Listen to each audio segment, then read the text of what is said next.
আসসালামু আলাইকুম বন্ধুরা, তোমরা সবাই কেমন আছো? আশা করি ভালো আছো। তো আজকে তোমাদের সাথে একটা প্রবলেমের সলিউশন নিয়ে কথা বলবো। প্রবলেমটা হচ্ছে, তোমরা যখন এখন গেমটা লগ ইন করবে দেখাবে নেটওয়ার্ক কানেকশন ইরর বা সার্ভার বিজি বা সার্ভার এরকম একটা কিছু দেখাবে।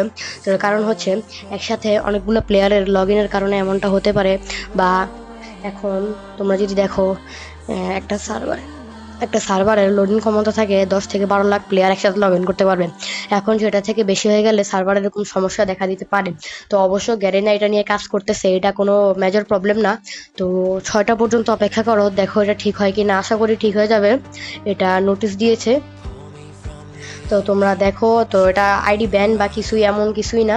আর ওই যে ফ্রিতে ম্যাজিক কিউব দিচ্ছে, এই জন্য হয়তো বা প্লেয়াররা একসাথে অনেকক্ষণ গেম খেলছে এরকম, এটাও হতে পারে। বা স্পোর্টস চলতেছে, তো এই জন্য ওল্ড প্লেয়ার যারা অনেকদিন আগে থেকে গেম খেলে নাই তারাও এখন গেমে লগ ইন করে প্র্যাকটিস করা শুরু করছে। এই জন্য মানে যারা আগে গেম খেলতো না, ছেড়ে দিছিল, তারা আবার এসে গিয়ে এখন গেম খেলতেছে। কারণ স্পোর্টসের প্রাইজ মানিটা হচ্ছে 1 কোটি টাকার মতো। তো এই জন্য তারা এখন গেম নিয়ে এতটা ব্যস্ত, বা এত প্লেয়ার লগ ইন করার কারণে একসাথে এরকমটা দেখাচ্ছে। তো এটা কোনো প্রবলেম না, আশা করি ঠিক হয়ে যাবে। তো তোমরা কোনো টেনশন নিবা না। আজকের ভিডিওটা এইটুকুই। আল্লাহ হাফেজ, আসসালামু আলাইকুম। আশা দেখা হবে পরের ভিডিওতে। আল্লাহ হাফেজ।